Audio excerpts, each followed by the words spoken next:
திராவிட முன்னேற்ற கழகத்தின் கொள்கை திருவிழாவாம் முப்பெரும் விழாவிற்கு அனைவரையும் அன்புடன் அழைக்கும் பி. செந்தில் பாலாஜி, கரூர் மாவட்ட கழக செயலாளர். ஆச்சி ராயல் குலோப் ஜாமுன் பேக்ஸ், ஒன்று வாங்கினால் ஒன்று இலவசம். GT Holidays, South India's #1 travel brand. You know you are special when you're with GT Holidays. நேற்று பார்க்கும்போது துணை ஜனாதிபதியை சந்திக்க போகிறது போய் அமித்ஷா பண்ணிக்கிறார். ஒவ்வொரு முறையும் வந்து சந்திக்கலன்னு சொல்லி அவங்களோட சந்திப்பு நடக்குது. அது பற்றி உங்களுக்கு கருத்து? எந்த நெருக்கடிங்கிறது அவர்கிட்ட கேட்டால் தானே தெரியும். கட்சிக்கு நான் தானே பொதுச் செயலாளருங்கிறார்ல, குறுக்கு வழியில் வந்து பொதுச் செயலாளர் ஆயிட்டாரு. பார்க்கறதுக்காக எடப்பாடி பழனிசாமி போயிருக்காரு.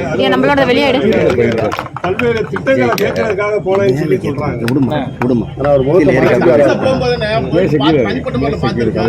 முகத்தை மூடிட்டு வந்திருக்காரு. இதை பத்தி என்ன சொல்லுவாங்க? அதை பற்றி அவர்கிட்ட தான் உங்க கருத்து என்ன? அது முக்காடு போட்டு போனால் அவர்கிட்ட தாங்க. அதே மாதிரி பல்வேறு திட்டங்களை வந்து கேட்கறதுக்காக போயிருக்காங்க. என்னங்க திட்டம்? இப்போ நாளைக்கு எலெக்ஷன் நடக்க போகுது. இந்த மாதத்தில் 5 வருஷம் எங்கே போயிருந்தாரு? 4 வருஷம் மக்களை பற்றியே கவலைப்படலையே யார்? எடப்பாடி. ஒரு எதிர்கட்சி தலைவர் என்ற முறையில் அவருடைய தனது கடமையை, பணியை 4 ஆண்டு காலம் மக்களுக்காக எந்த கோரிக்கையும் வைக்கலாம், சும்மா அமைதியாக இருந்தார்.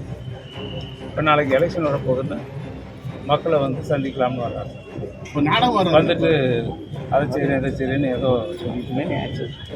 4 வருஷமாக மக்களுக்கு தேவையான திட்டங்கள் அனைத்தையும் மாண்புமிகு தலைவர் அவர்கள் கொடுத்து விட்டார்கள். இன்னைக்கு கொடுப்பதற்கு எதுவும் இல்லை. அனைத்து திட்டம் கொடுத்துருக்கோம். தாய் தந்தையை இழந்த குழந்தைகளை கூட இன்னைக்கு திட்டம் கொண்டு வந்துட்டோம். அன்புக்கரங்கள் என்ற திட்டத்தை கொண்டு வந்திருக்காங்க. தாய்மானவர் திட்டத்தை கொண்டு வந்திருக்காங்க. என்ன திட்டம்? 100கணக்கான திட்டங்கள், 500 திட்டங்களில் 90% திட்டங்கள் நிறைவேற்றப்பட்டிருக்கிறது. 1-2 அவர் ஏதாவது ஒன்று சொல்கிறாரு. தமிழ்நாட்டு மக்கள் மீது மிகுந்த அக்கறை இருக்கிறது. எல்லா திட்டங்களையும் நிறைவேற்றுவார்.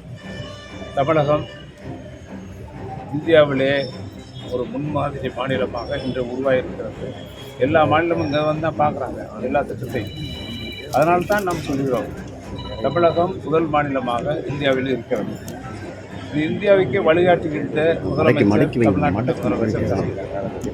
அவ்வளோதான், வேற ஒன்று. ஐயா, ஒவ்வொரு தடவையும் எடப்பாடி பழனிசாமி டெல்லி போகும்போது அமித்ஷாவை நான் சந்திக்கலை, அவங்கள சந்திக்கலைங்கிறாரு.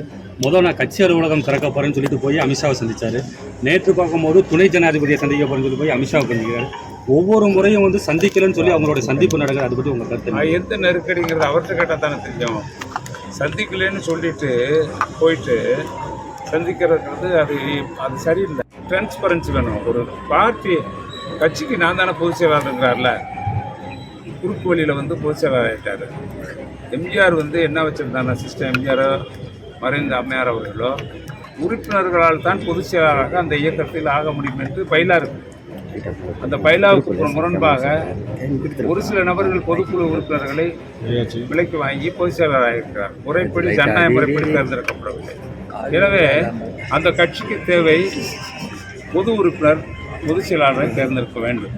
அப்படி வருகின்ற பட்சத்தில் தான் அந்த இயக்கம் இருக்கும். இல்லாட்டி அந்த இயக்கம் அழிந்துவிடும்.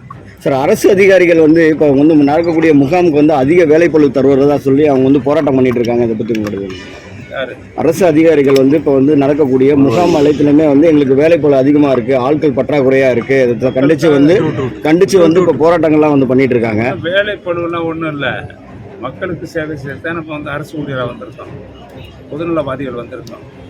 கூடுதல் குறைச்சலாக இருக்கும். ஒரு நாளைக்கு 100 வேலை வரும். அதற்காக நான் ஒரு இடம் நின்று போக வேண்டும் நம்ம சொல்ல முடியாது.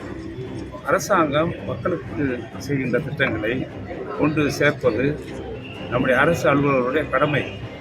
அவங்களுக்கு வேறு பணி கொடுக்கலையே, அலுவலகத்தில் நாங்கள் ஒன்றும் பண்ணி கொடுக்கல, இந்த பணிக்கு போங்கன்னு சொல்கிறோம். அன்றைக்கி ஒதுக்கிட்டு டைம் கொடுத்தானே கொடுத்துருக்கோம். அவங்க அலுவலகத்தில் பணி செய்வதில்லையே.